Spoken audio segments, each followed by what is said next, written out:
جابر رضی اللہ تعالیٰ عنہ فرماتے ہیں کہ چاندنی رات تھی اور میں حضور صلی اللہ علیہ وسلم کے ساتھ بیٹھا ہوا تھا، تو میں کبھی چاند کو دیکھتا، کبھی حضور صلی اللہ علیہ وسلم کے چہرے انور کی طرف دیکھتا۔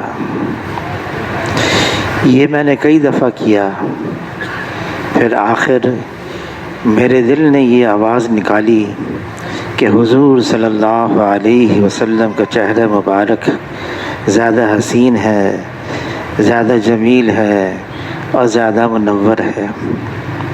حضور صلی اللہ علیہ وسلم کا چہرہ مبارک ماہ بدر کی طرح چمکتا تھا۔ عائشہ رضی اللہ تعالیٰ عنہ فرماتی ہیں کہ میں گھر میں تھی، سوئی میرے ہاتھ سے گر گئی، اندھیرا تھا، اب میں پریشان ہو گئی کہ میں اپنی سوئی کیسے تلاش کروں۔ اتنے میں حضور صلی اللہ علیہ وسلم تشریف لائے اور حضور صلی اللہ علیہ وسلم کے چہرے کی روشنی سے مجھے اپنی سوئی مل گئی اور میں نے اس کو اٹھا لیا۔ حضور صلی اللہ علیہ وسلم کے بارے میں علی رضی اللہ تعالیٰ عنہ فرماتے ہیں، میں نے حضور صلی اللہ علیہ وسلم سے جیسا نہ پہلے دیکھا نہ بعد میں دیکھا۔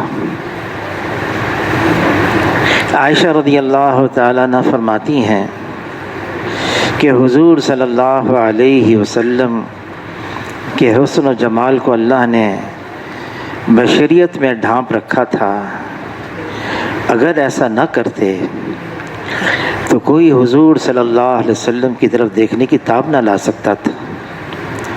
پھر فرماتی ہیں اگر حضور صلی اللہ علیہ وسلم کو اللہ تعالیٰ اپنے اصل حسن و جمال میں رکھ لیتے تو زلیخا کی سہیلیوں نے تو یوسف علیہ السلام کو دیکھ کر اپنی انگلیوں کو کاٹا، اگر حضور صلی اللہ علیہ وسلم کو دیکھ لیتے تو وہ چھریاں اپنے دلوں پر چلا دیتی۔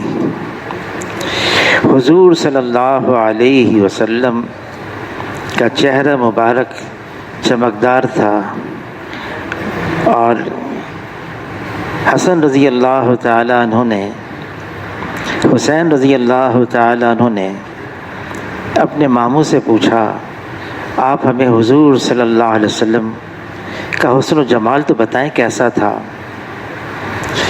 تو فرمایا کہ حضور صلی اللہ علیہ وسلم کا قد مبارک درمیانی قد والے سے ذرا سا اونچا تھا اور سر مبارک اعتدال کے ساتھ حسین، خوبصورت اور بڑا تھا، اور فرماتے ہیں کہ حضور صلی اللہ علیہ وسلم کی پیشانی کشادہ تھی، چمکدار تھی، اور حضور صلی اللہ علیہ وسلم کے بال مبارک خمدار تھے، اور حضور صلی اللہ علیہ وسلم کے بالوں میں اکثر از خود درمیان سے مانگ نکل آتی، اور کبھی کبھار حضور صلی اللہ علیہ وسلم بالوں میں کنگھی بھی کرتے۔ اور جس وقت، جس زمانے میں حضور صلی اللہ علیہ وسلم کے بال مبارک ہوتے تو حضور صلی اللہ علیہ وسلم کانوں کی لو تک اپنے بال مبارک رکھتے تھے۔ پھر حضور صلی اللہ علیہ وسلم کی جو آبروئیں تھیں یہ باریک، خمدار اور گنجان تھیں اور ایک دوسرے سے جدا جدا تھیں، ملی ہوئی نہیں تھیں۔ اور صحابی فرماتے ہیں دونوں ابروؤں کے درمیان میں حضور صلی اللہ علیہ وسلم کی ایک رگ تھی جو غصے کی حالت میں پھول جاتی تھی، اور جب پھولتی تھی تو ہم سمجھ جاتے تھے کہ حضور صلی اللہ علیہ وسلم اس وقت غصے میں ہیں، لیکن غصے کی حالت میں بھی حضور صلی اللہ علیہ وسلم زور سے نہیں بولتے، چیخ کر نہیں بولتے، اگر بیٹھے ہوئے تو کھڑے نہیں ہوتے، اور حضور صلی اللہ علیہ وسلم غصے کی حالت کے اندر ان کا کلام بھی بہت نرم ہوتا تھا۔ اور ایک صحابی نے عرض کیا، اے اللہ کے رسول، میں آپ کی ہر بات یاد کر لیتا ہوں، لیکن کبھی آپ خوشی میں بھی ہوتے ہیں، کبھی آپ غصے میں بھی ہوتے ہیں، تو کیا جب آپ خوشی میں ہوں میں آپ کی بات یاد رکھوں، اور آپ غصے میں ہوں تو میں آپ کی بات یاد نہ رکھوں؟ اس پر فرمایا، جس کا مفہوم ہے، کیا تم یہ سمجھتے ہو میں خوشی میں اللہ کی طرف سے بولتا ہوں اور غصے میں کیا میں اپنی طرف سے بولتا ہوں؟ فرمایا، نہیں، میں خوشی میں بھی اللہ ہی کی طرف سے بولتا ہوں اور غصے میں بھی اللہ ہی کی طرف سے بولتا ہوں۔ حضور صلی اللہ علیہ وسلم کی ناک مبارک بلندی مائل تھی اور چمکدار تھی، اور حضور صلی اللہ علیہ وسلم کی آنکھیں خوش رنگ خوش نما تھیں، اور پلکیں گنجان تھیں، لامبی تھیں، اور آنکھ کی جو پتلی تھی بالکل سیاہ تھی۔ حضور صلی اللہ علیہ وسلم کے رخسار مبارک سبک تھے، ہموار تھے، اور حضور صلی اللہ علیہ وسلم کی داڑھی مبارک گنجان اور بلدار تھی، اور حضور صلی اللہ علیہ وسلم کا جسم مبارک روشن، چمکدار اور گھٹا ہوا تھا، اور حضور صلی اللہ علیہ وسلم کے دونوں کاندھوں کے درمیان فصل زیادہ تھا۔ حضور صلی اللہ علیہ وسلم کا جو سینہ مبارک تھا وہ قدرے چوڑا تھا، اور حضور صلی اللہ علیہ وسلم کے دونوں شانوں کے درمیان میں مہر نبوت تھی۔ حضور صلی اللہ علیہ وسلم کا پیٹ مبارک اور سینہ مبارک ہموار تھا، اور ناف سے لے کر پیٹ تک درمیان میں ایک بالوں کی پتلی باریک دھاری تھی، لکیر کی نما۔ حضور صلی اللہ علیہ وسلم ان کی جو ہتھیلیاں تھیں وہ فراز تھیں، کلائیاں یہ دراز تھیں، اور حضور صلی اللہ علیہ وسلم کی ہتھیلی مبارک پر گوشت تھی۔ انس بن مالک رضی اللہ تعالیٰ عنہ فرماتے ہیں، میں نے کسی موٹے اور باریک ریشم کو حضور صلی اللہ علیہ وسلم کی ہتھیلی سے زیادہ نرم نہیں پایا، اور فرماتے ہیں حضور صلی اللہ علیہ وسلم کا پسینہ مبارک، انس رضی اللہ تعالیٰ نے یہ فرماتے، میں نے کسی مشک اور عنبر کی خوشبو کو حضور صلی اللہ علیہ وسلم کے پسینے کی خوشبو سے زیادہ عمدہ نہیں پایا۔ اور ایمن رضی اللہ تعالیٰ عنہ فرماتی ہیں، ایک مرتبہ حضور صلی اللہ علیہ وسلم میرے یہاں آرام کر رہے تھے، دوپہر کا وقت تھا، گرمی تھی، حضور صلی اللہ علیہ وسلم کا پسینہ آ رہا تھا۔ میں نے ایک شیشی لی اور اس شیشی میں حضور صلی اللہ علیہ وسلم کا پسینہ مبارک جمع کرنا شروع کر دیا۔ اتنا جمع ہو گیا، میں نے اس پسینے مبارک کو اپنے مشک کی جو خوشبو کی شیشی تھی اس میں ملا دیا۔ اتنی دوبالا ہو گئی اس کی خوشبو کہ لوگ مجھ سے پوچھتے تھے یہ خوشبو کہاں سے آئی ہے، اور میں یہ بتاتی تھی میں نے حضور صلی اللہ علیہ وسلم کا پسینہ مبارک اس مشک کی خوشبو میں ملایا ہوا ہے۔ پھر حضور صلی اللہ علیہ وسلم جب چلتے تھے اس انداز سے چلتے تھے گویا کہ بلندی کی طرف جا رہے ہیں۔ حضور صلی اللہ علیہ وسلم ان کے پاؤں مبارک، پاؤں کی انگلیاں قدرے لمبی تھیں اور تلوے قدرے گہرے تھے، قدم حضور صلی اللہ علیہ وسلم کے ہموار، جب چلتے تو قوت سے قدم اٹھاتے، جب رکھتے تو آہستہ قدم رکھتے، ذرا آگے کو جھک کر چلتے، اور حضور صلی اللہ علیہ وسلم ذرا تیز رفتار تھے اور کشادہ قدم رکھتے، اور کبھی کسی کو پسند نہیں کرتے کہ میرے پیچھے چلیں، بلکہ صحابہ اکرام سے فرماتے میرے آگے چلو۔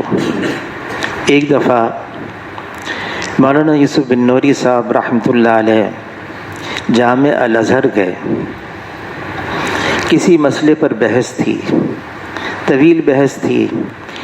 جامع الازہر کے علماء اتنے متاثر ہوئے، یہ ہند کا عالم ہے، ہندی ہے، ہندوستان کا ہے، اور یہ اس انداز سے عربی میں اس مسئلے پر بحث کر رہا ہے۔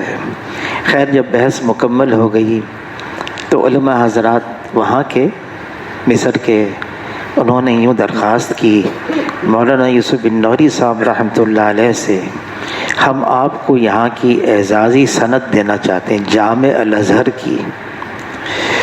تو اس پر جواب دیا کہ اچھا مجھے اس پر سوچنے کا موقع دیں۔ حیران ہو گئے، ہمارے سند کی تو لوگ تمنا کرتے ہیں، اس پر مرتے ہیں، ہم آپ کو اپنی طرف سے خود دے رہے ہیں اور آپ فرما رہے میں سوچ کے بتاؤں گا۔ اچھا کب بتائیں گے سوچ کر؟ تو فرمانے لگے مجھے 1 ہفتہ دے دو۔ 1 ہفتہ؟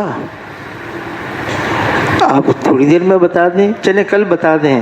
کہا نہیں مجھے 1 ہفتہ چاہیے۔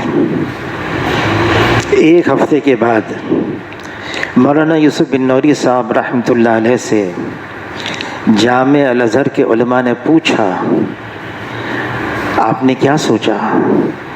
کہا مجھے یہ سند نہیں چاہیے۔ کیوں؟ کہ میرے پاس ایک ایسی سند ہے، اب اس پر اور مزید سند نہیں، اس سند کی بے قدری نہ ہو جائے۔ کہ کون سی سند ہے؟ فرمایا مجھے میرے پاس مولانا انور شاہ کاشمیری رحمۃ اللہ علیہ کی سند ہے۔ اب وہاں کے علماء جانتے تھے مولانا انور شاہ کاشمیری رحمۃ اللہ علیہ کو کہ وہ ایک دفعہ جامع الازہر گئے اور وہاں کی لائبریری میں ایک نادر ہاتھ کی لکھی ہوئی پرانی کتاب اس کو لیا، اس کو پڑھا اور درخواست کی مجھے یہ کتاب دے دیں، میں اس کو ہندوستان لے کر جاؤں گا، اس کی نقل اتار کے آپ کو واپس کر دوں گا۔ تو وہاں کی جو لائبریری کے بڑے تھے انہوں نے کہا بات یہ ہے کہ ہمارا ایک اصول ہے، ہم یہاں سے کسی کتاب کو باہر جانے نہیں دیتے، آپ کو جو پڑھنا یہیں پڑھ لیں۔ خیر مولانا انور شاہ کاشمیری رحمۃ اللہ علیہ نے اس کا مطالعہ کیا، واپس ہندوستان گئے، اپنے حافظے سے کتاب لکھی، وہی کتاب، اس کی ایک نقل جامع الازہر بھجوائی اور یہ کہا کہ میں نے یہ کتاب جو میں نے جامع الازہر کی لائبریری میں پڑھی تھی اس کی نقل کی ہے، حافظے سے آپ دیکھ لیں، اس میں کوئی کمی بیشی تو نہیں ہے۔ وہاں والوں نے اس کو کتاب کو اس کا موازنہ کیا اصل کتاب سے، کہا کوئی کمی نہیں، ہو بہو، ہاں ایک واو زیادہ تھی، جب اصلی کتاب دیکھی تو اس میں بھی وہ واو زیادہ تھی۔ تو یہ تو جانتے تھے۔ تو جامع الازہر کے علماء نے کہا مولانا یوسف بن نوری صاحب رحمۃ اللہ علیہ سے آپ کے استاد کی اتنی بڑی سند آپ کے پاس ہے، ٹھیک ہے اپنے استاد کی کوئی بات تو ہمیں سنا دیں جس سے ہمارا ایمان تازہ ہو جائے۔ تو مولانا یوسف بن نوری صاحب رحمۃ اللہ نے فرمایا اچھا میں سناتا ہوں۔ کہا بخاری شریف کا درس تھا، حضور صلی اللہ علیہ وسلم کی جو اعداد ہیں، خصائل ہیں، اس کا تذکرہ آیا، اس کی باتیں آئیں۔ تو مولانا انور شاہ کاشمیری رحمۃ اللہ علیہ نے یہ تفصیل سے یہ بیان کرنا شروع کیا کہ حضور صلی اللہ علیہ وسلم کیسے چلتے تھے۔ ایسا نقشہ رکھا، ایک طالب علم کھڑا ہو گیا اور عرض کیا حضرت اگر آپ چل کے دکھا دیں۔ اس پر مولانا انور شاہ کاشمیری رحمۃ اللہ علیہ نے سر جھکایا، سوچ میں پڑ گئے، پھر سر اٹھا کے کہا اچھا ہم کل چل کے دکھائیں گے۔ یہ شہرت ہو گئی سب جگہ، یہاں تک کہ قریب کے گاؤں دیہات سے بھی لوگ آ گئے، مجمع لگ گیا، دارالعلوم چھوٹی، مسجد کا صحن بڑا تھا، وہاں پر آ گئے۔ مولانا یوسف بن نوری صاحب رحمۃ اللہ علیہ فرمانے لگے ہم چاروں طرف جمع تھے اور مولانا انور شاہ کاشمیری رحمۃ اللہ علیہ نے پھر چلنا شروع کیا، ہماری چیخیں نکل گئیں، حضور صلی اللہ علیہ وسلم کی تو یہ نقل ہے، اصل کیا ہوگی؟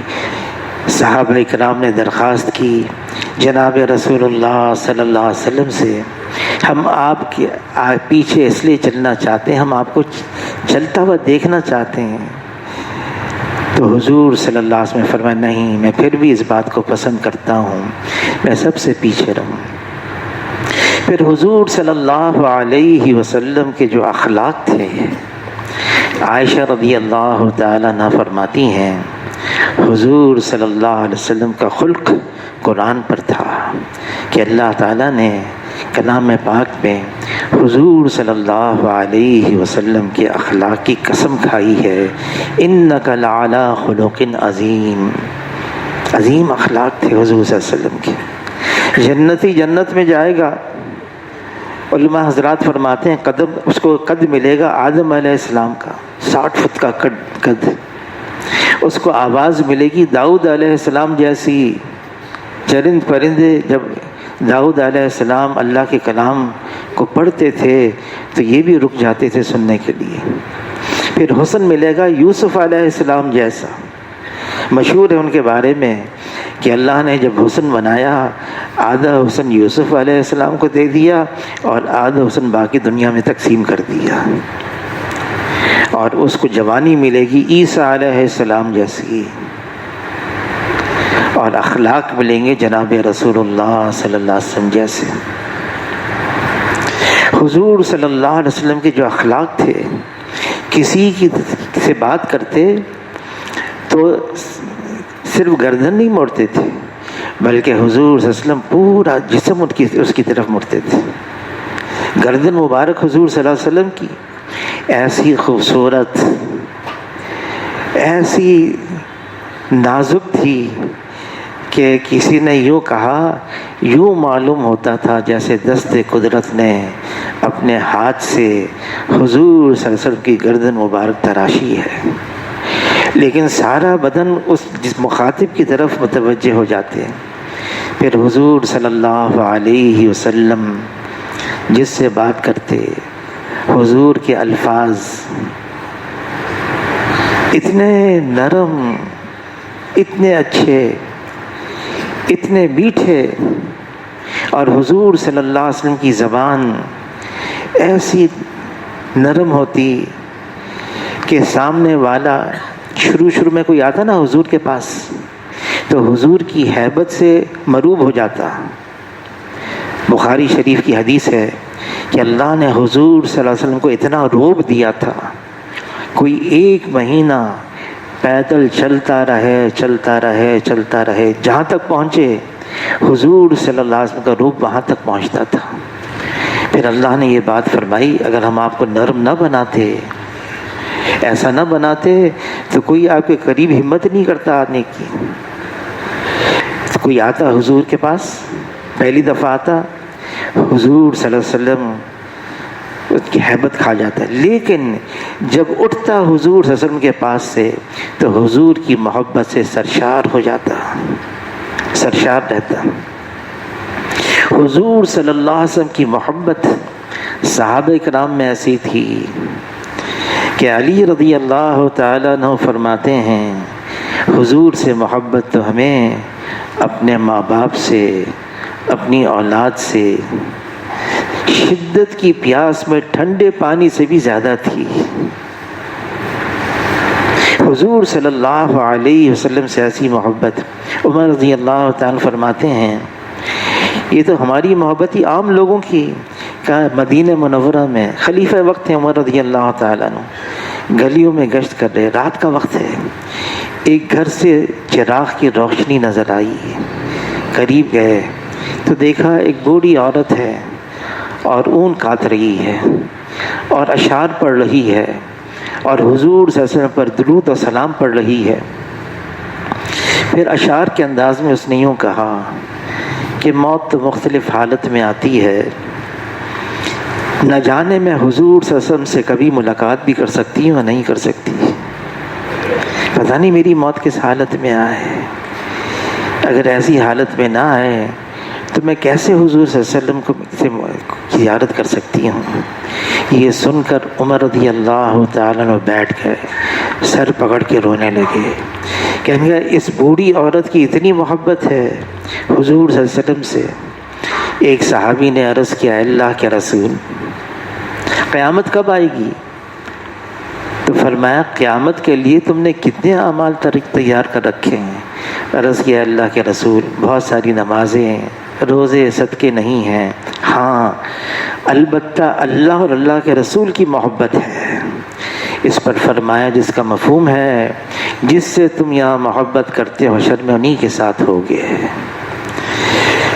ایک صحابی نے عرض کیا، اے اللہ کے رسول آپ سے مجھے اتنی محبت ہے، جب بھی آپ کا خیال آ جاتا ہے اگر میں آپ کی زیارت نہ کر لوں یا کم سے کم آ کر آپ کے گھر کو نہ دیکھ لوں، غالب گمان ہے کہ میری روح پرواز کر جائے گی، میری یہ حالت ہو جاتی ہے۔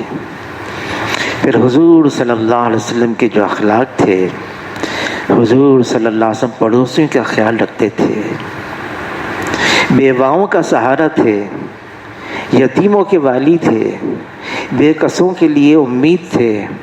حضور صلی اللہ علیہ وسلم کو بیمار ہو جاتا اس کی عیادت کے لیے جاتے، کسی کا انتقال ہو جاتا تعزیت کے لیے جاتے، کوئی سفر میں گیا ہوا ہے اس کو دعاؤں میں یاد رکھتے۔ حضور صلی اللہ علیہ وسلم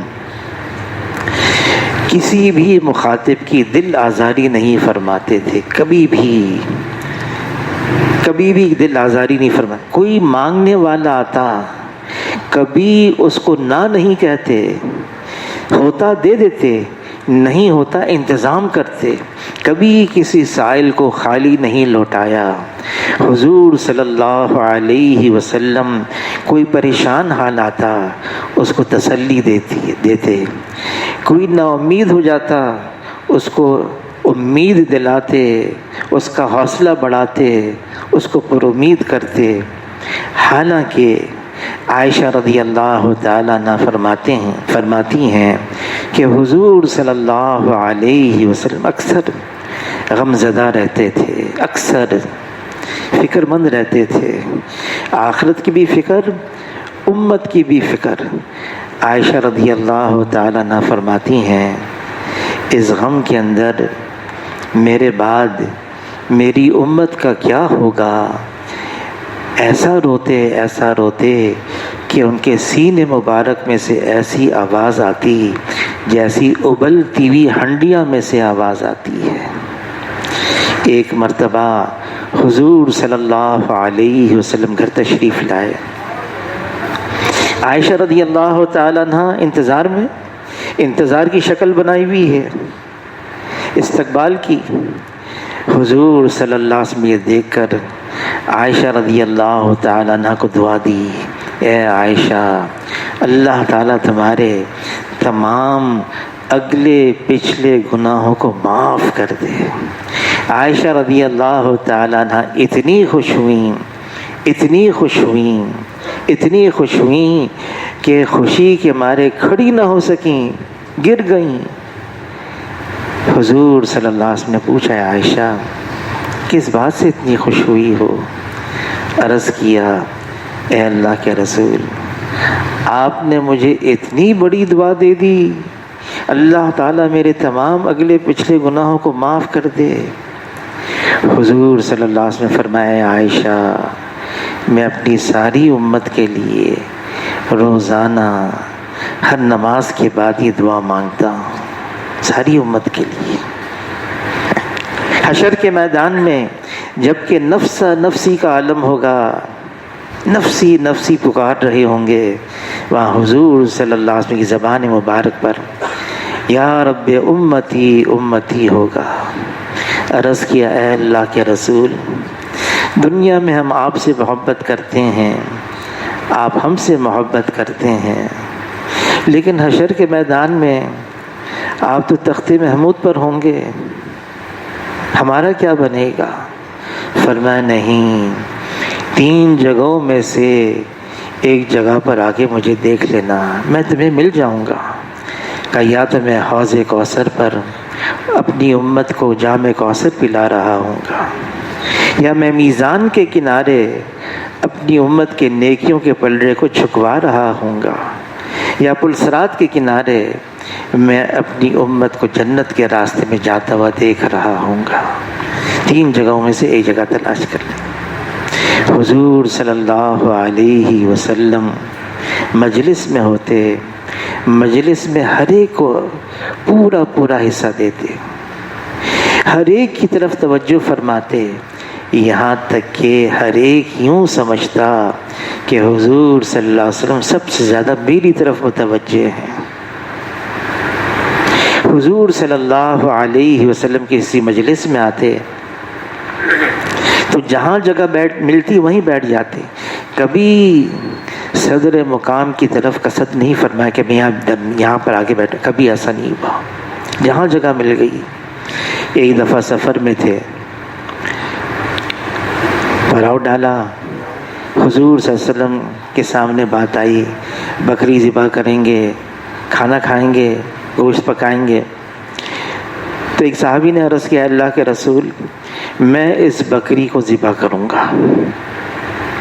ایک نے عرض کیا، اللہ کے رسول میں اس کی کھال اتاروں گا۔ ایک نے عرض کیا، میں اس کا گوشت پکاؤں گا۔ جناب رسول اللہ صلی اللہ علیہ وسلم نے فرمایا، میں جنگل میں جا کر لکڑیاں جمع کر کے آگ جلانے کے لیے لے کر آؤں گا۔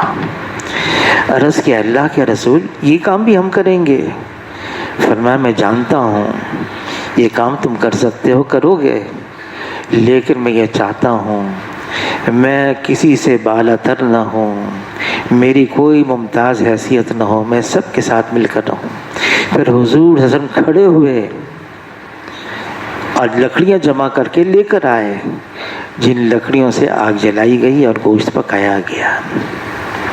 پھر حضور صلی اللہ علیہ وسلم سفر میں ہیں، اونٹنی سے اترے، نماز کی طرف تھوڑے قدم چلے، واپس لوٹے تو عرض کیا، اللہ کے رسول کیا بات پیش آئی؟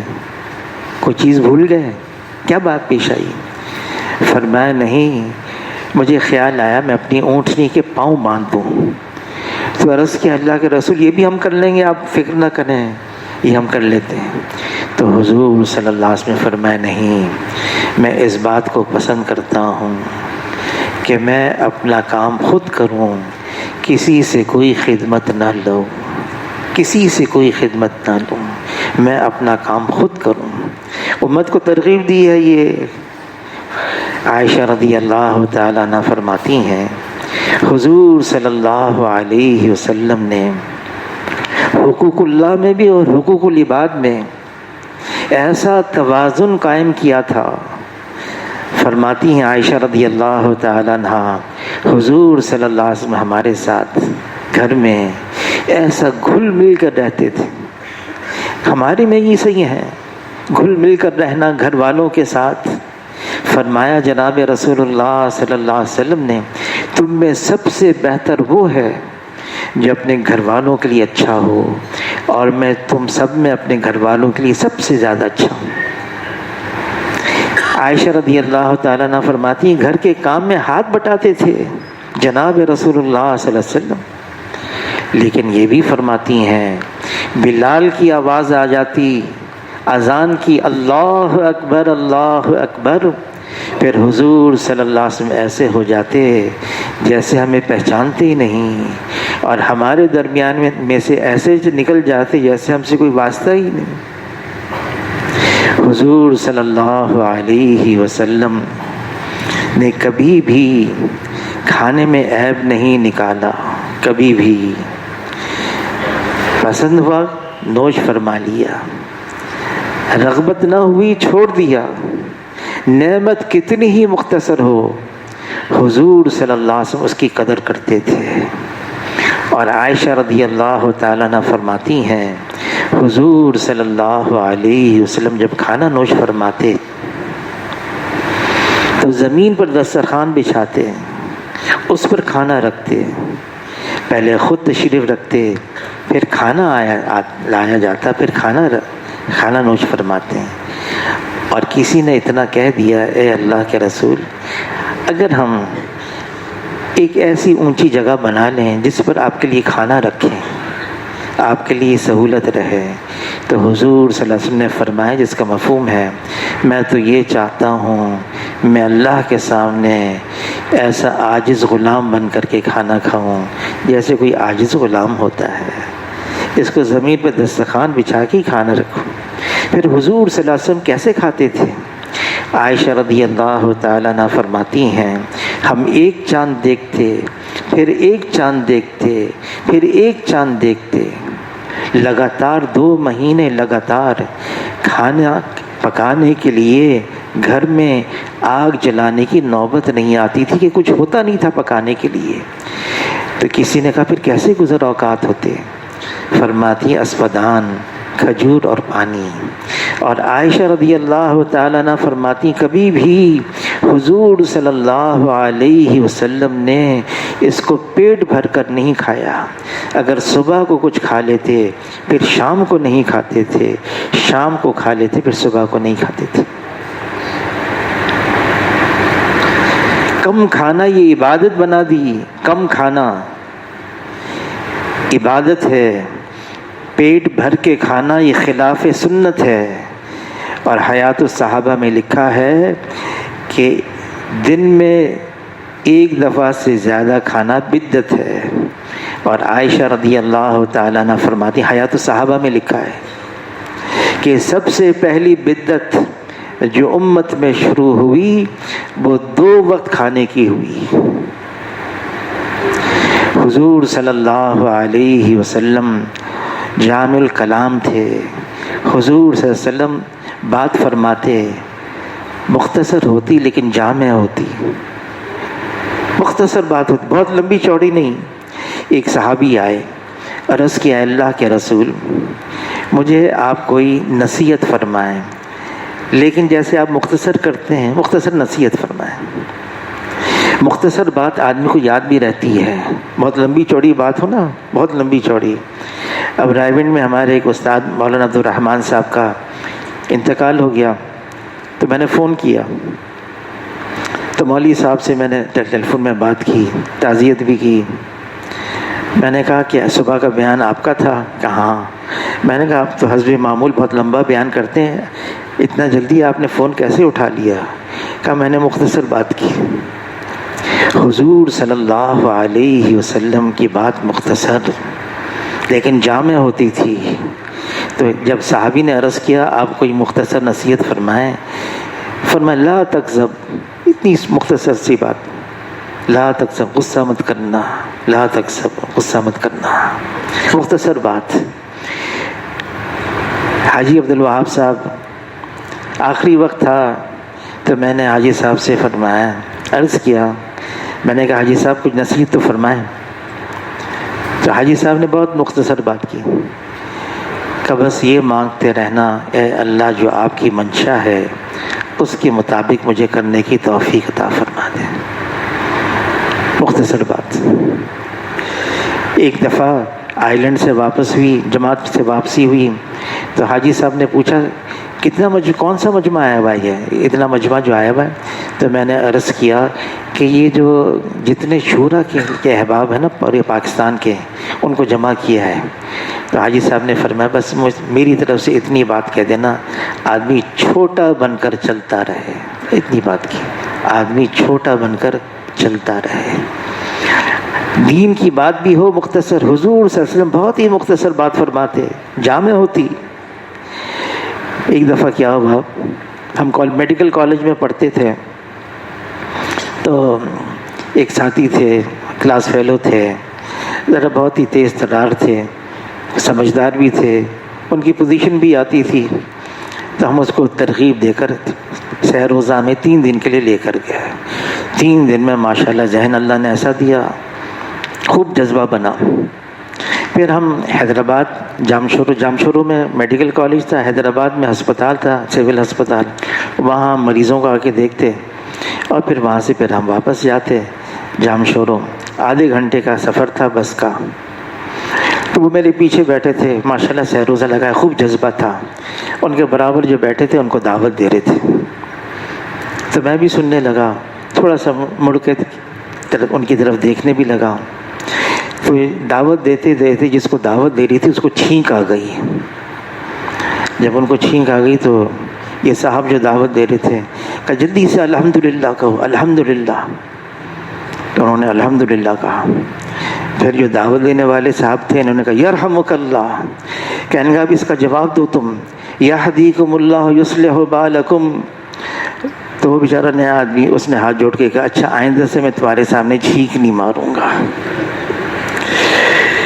اب جو دین کی بات ہوتی ہے، بہت لمبی چوڑی بات ہو جائے نا، ہاں دین کا جذبہ حضرت شیخ نے لکھا ہے یہ ایک مہمان ہوتا ہے، جو روزانہ اس کی مہمانی کرتا ہے یہ مہمان ٹھہر جاتا ہے. اگر روزانہ اس کی مہمانی نہ ہو تو یہ مہمان چلا بھی جاتا ہے. روزانہ اعمال، روزانہ ماحول، روزانہ ایمان کی فضا، ایمان کی باتیں یہ بہت ضروری ہیں، ورنہ ایمان ایک حالت میں نہیں رہتا. حضور صلی اللہ علیہ وسلم فرماتے ہیں اس کا مفہوم ہے یہ ایمان پرانا بھی ہو جاتا ہے. جیسے کپڑا پرانا ہو جائے اس کے نقش و نگار دھندلے ہو جاتے ہیں. تو صحابہ نے عرض کیا اللہ کے رسول اگر ایمان پرانا ہو جائے تو کیا کریں؟ فرمایا اس کو تازہ کرو. کیسے تازہ کریں؟ فرمایا اکثر من قول لا الہ الا اللہ. لا الہ الا اللہ کا تکرار کرنا، اس کا ذکر کرنا، اس کے بارے میں بولنا سننا، یہ ایمان کو تازہ کرتا ہے. حضور صلی اللہ علیہ وسلم نعمت چاہے کتنی مختصر ہو بڑی قدر کرتے تھے. حضور صلی اللہ علیہ وسلم کی اکثر جو خوراک تھی وہ کھجور پانی، لیکن حضور صلی اللہ علیہ وسلم نے کھجور کو خشک روٹی سے بھی کھایا ہے، کھجور کو کھیرے سے بھی کھایا ہے، اور کھجور کو حضور صلی اللہ علیہ وسلم نے کسی اور چیز سے بھی کھایا ہے. اور دستے کا گوشت جو ہے یہ حضور صلی اللہ علیہ وسلم کو بہت مرغوب تھا، بہت پسند تھا. حضور صلی اللہ علیہ وسلم زیتون کا تیل فرمایا خود بھی نوش فرماتے، اوروں کو بھی دیتے اور اپنے بدن پر بھی ملتے. ایک سفر میں تھے ہم جماعت میں، ایک مولوی صاحب زیتون کا تیل مل رہے تھے. فرمانے لگے میں نے سنا ہے جو زیتون کا تیل اپنے بدن پر ملے 40 دن تک شیطانی اثرات سے محفوظ رہتا ہے. زیتون کا تیل حضور صلی اللہ علیہ وسلم خود بھی نوش فرماتے. مولانا جمشید صاحب، ہم برطانیہ میں تھے ڈیوزبری میں، تو چائے پی رہے تھے، تو مولانا جمشید صاحب کو کسی نے اتنی سی شیشی زیتون کے تیل کی تھی، اس کو کھولا اور چائے میں ڈال دی. تو سامنے والے صاحب نے ارے ارے مولانا یہ کیا کر رہے ہیں، کیا کر رہے ہیں؟ تو مولانا جمشید ارے بھائی ہم تو ہیں دیہاتی، اللہم صلی جو ملے نگل لے. پھر فرمانے لگے کہ بھی زیتون کا تیل اب میں چائے پی رہا ہوں کہاں سے کیسے الگ پیوں، تو میں نے کہا چائے میں ہی ڈال دوں. حضور صلی اللہ علیہ وسلم جب مجلس میں ہوتے اگر کوئی ہنسنے کی بات ہوتی نا تو سب کے ساتھ مسکراتے بھی تھے. اگر کوئی تعجب کی بات ہوتی تو ان کے ساتھ تعجب بھی کرتے. اور حضور صلی اللہ علیہ وسلم کے پاس ایک صحابی آئے، عرض کیا اللہ کے رسول مجھے سواری کی ضرورت ہے. تو حضور نے فرمایا ہم تمہیں اونٹنی کا بچہ دیں گے. تو عرض کیا اللہ کے رسول اونٹنی کا بچہ میں کیا کروں گا، مجھے تو سواری کے لیے چاہیے. تو فرمایا جس کا مفہوم ہے جو میں اونٹ دوں گا وہ تو اونٹنی سے ہی نکلا ہوگا نا، اونٹنی کا ہی بچہ ہوگا. ایک بوڑھی عورت آئی، عرض کیا اے اللہ کے رسول کیا میں جنت میں جا سکتی ہوں؟ فرمایا نہیں بوڑھی عورت جنت میں نہیں جائے گی. تو گھبرا گئی ہے، نہیں جائے گی، رونے کے قریب ہو گئی یا رونے لگی. تو حضور صلی اللہ علیہ وسلم فرمایا جنت میں جاؤ گی لیکن جوان ہو کے جاؤ گی. تو حضور نے مذاق بھی کیا. حضور صلی اللہ علیہ وسلم سے زیادہ تبسم کرنے والا کوئی نہیں تھا۔ صحابی فرماتے ہیں سلام میں پہل کرتے اور جس سے بھی ملتے خندہ پیشانی سے مسکرا کر ملتے۔ فرمایا کسی نیکی کو کم نہ سمجھو، کسی نیکی کو اگر اتنی ہی نیکی ہے کہ تم کسی مسلمان بھائی سے مسکرا کر ملو تو مسکرا کر ملو، کھلے باہوں سے ملو، خوشی سے ملو، خندہ پیشانی سے ملو۔ کیا ہے اس کا دل جیت لو۔ دل جیتنا یہ ہمارے دین کا ایک حصہ ہے۔ آدمی کا دل جیتے، ڈانٹ ڈپٹ غصے میں ہر وقت ایسے انداز سے بات کریں۔ انس بن مالک رضی اللہ تعالیٰ عنہ فرماتے ہیں میں حضور صلی اللہ علیہ وسلم کی خدمت میں 10 سال رہا، 10 سال، اور قسم کھا کے فرماتے ہیں 10 سال میں نے جتنی خدمت کی نا حضور صلی اللہ علیہ وسلم کی، اس سے زیادہ حضور صلی اللہ علیہ وسلم نے میری خدمت کی ہے۔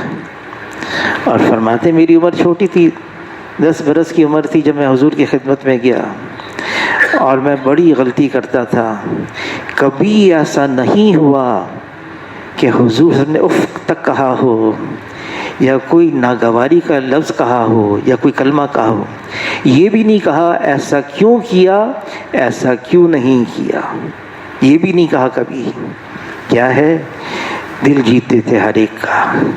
ہمارا دین ہے یہ ہمیں سمجھاتا ہے، سکھاتا ہے، تعلیم دیتا ہے اوروں کے ساتھ کیسے رہیں۔ خود تو رہ سکتا ہے آدمی، ہاں اپنے مزاج والے سے مل کر رہنا یہ تو بہت آسان ہے، ہر ایک کر سکتا ہے۔ میرے سے طبیعت ملتی ہے، میرے سے مزاج ملتا ہے، اس کے ساتھ میں رہ سکتا ہوں۔ نہیں، مزاج نہیں ملتا، طبیعت نہیں ملتی، پھر آدمی رہ کر دکھایا ہے۔ ابو بکر رضی اللہ تعالیٰ کو اللہ نے جمال دیا تھا، جمال۔ عمر رضی اللہ تعالیٰ عنہ کو جری بنایا تھا۔ ابو بکر رضی اللہ تعالیٰ خلیفہ بن گئے، بنایا گیا ان کو۔ ایک صاحب آئے، حضور کے زمانے میں بھی آتے تھے، اور کوئی بات مانگتے، پوچھتے، سوال کرتے، حضور صلی اللہ علیہ وسلم کبھی خالی نہیں لوٹاتے، عادت تھی کسی کو بھی خالی نہیں لوٹاتے تھے۔ تو یہ آ گئے ابو بکر کے پاس، اے خلیفہ وقت آپ کے پاس کچھ زمینیں آئی ہیں، اگر میرے حصے میں بھی ایک زمین آ جائے، ضرورت مند ہوں۔ ابو بکر رضی اللہ تعالیٰ عنہ نے عمر رضی اللہ تعالیٰ عنہ جو بیت المال کے ذمہ دار تھے، ایک پرچہ لکھا کہ فلاں جگہ کی زمین ان کو دے دو۔ یہ عمر رضی اللہ تعالیٰ کے پاس پہنچ گئے، پرچہ دکھایا۔ عمر رضی اللہ تعالیٰ غصے میں، بھئی یہ تو تمام مسلمانوں کی چیز ہے، کسی ایک نے کیسے اس پر تصرف، اس کو کیسے مل گیا؟ بہت غصے میں پھاڑ دیا، کچھ اور بھی کیا۔ یہ دیکھ لیا عمر رضی ان کے جلال کو، وہاں سے جلدی سے آئے، ابو بکر کے پاس آ گئے اور کہا ابو بکر آپ کیا کے پرچے کے ساتھ یہ حشر کیا ہے؟ میں آپ سے سوال کرتا ہوں، خلیفہ آپ ہیں یا وہ ہیں؟ ابو بکر نے کیا جواب دیا؟ خلیفہ بننے کے تو وہی لائق تھے، مستحق تھے، مجھے بنا دیا۔ اتنے میں پیچھے میں عمر رضی اللہ تعالیٰ بھی آ گئے اور آ کر کہنے لگے اے ابو بکر، یہ اختیار آپ کو کس نے دیا ہے کہ مسلمانوں کے مال میں آپ تصرف کریں؟ یہ تو مسلمانوں کی چیز ہے۔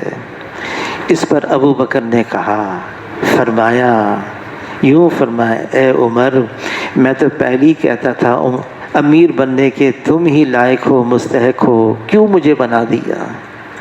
بس ختم، معاملہ ہی ختم ہو گیا۔ یہ ساری چیزیں ایسی، صحابہ کرام حضور صلی اللہ علیہ وسلم کے سامنے کبھی لڑتے جھگڑتے نہیں تھے، کبھی بھی نہیں۔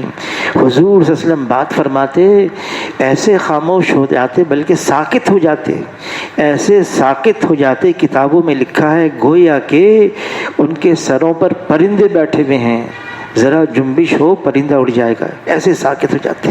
ہاں حضور صلی اللہ علیہ وسلم خاموش ہو جاتے، پھر حضور صلی اللہ علیہ وسلم جب خاموش ہو جاتے تو صحابہ پھر بات کرتے، پھر بات فرماتے، خاموشی سے بات کرتے، انداز ایسا ہوتا، بالکل آواز ہلکی دھیمی آواز میں بات کرتے حضور صلی اللہ علیہ وسلم کے سامنے۔ یہ سارا دین یہ اس لیے ہے تاکہ ہم حضور صلی اللہ علیہ وسلم کے اخلاق پر عمل کریں۔ حضور صلی اللہ علیہ وسلم کے سے محبت کے دعوے دار تو بہت ہیں، لیکن اس محبت کا تقاضا یہ ہے ہم حضور صلی اللہ علیہ وسلم کی اتباع میں زندگی گزاریں۔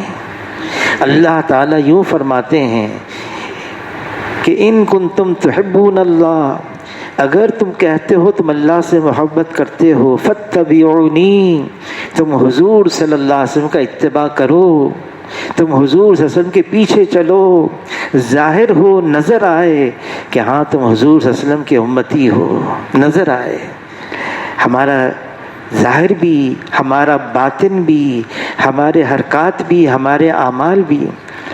حضور صلی اللہ علیہ وسلم فرماتے ہیں اس کا مفہوم ہے بہترین ہم نشیں وہ ہے جس کو دیکھ کر خدا یاد آ جائے، جس کے کلام سے علم میں اضافہ ہو اور جس کے عمل سے آخرت کا شوق پیدا ہو۔ فرمائیے بہترین ہم نشیں عمل کرنا ہے، زندگی سے ظاہر ہو ہماری نسبت ہے جناب رسول اللہ صلی اللہ علیہ وسلم سے، ہم ان کے امتی ہیں۔ اللہ تعالی ہمیں عمل کی توفیق عطا فرما دے۔ سفر ہے انشاءاللہ، کل اجتماع ہے رائے کا، پھر اجتماع کے بعد مشورہ ہے 8 اور 9 نومبر کو، پھر وہاں انشاءاللہ فارغ ہوں گے، پھر واپس آئیں گے انشاءاللہ۔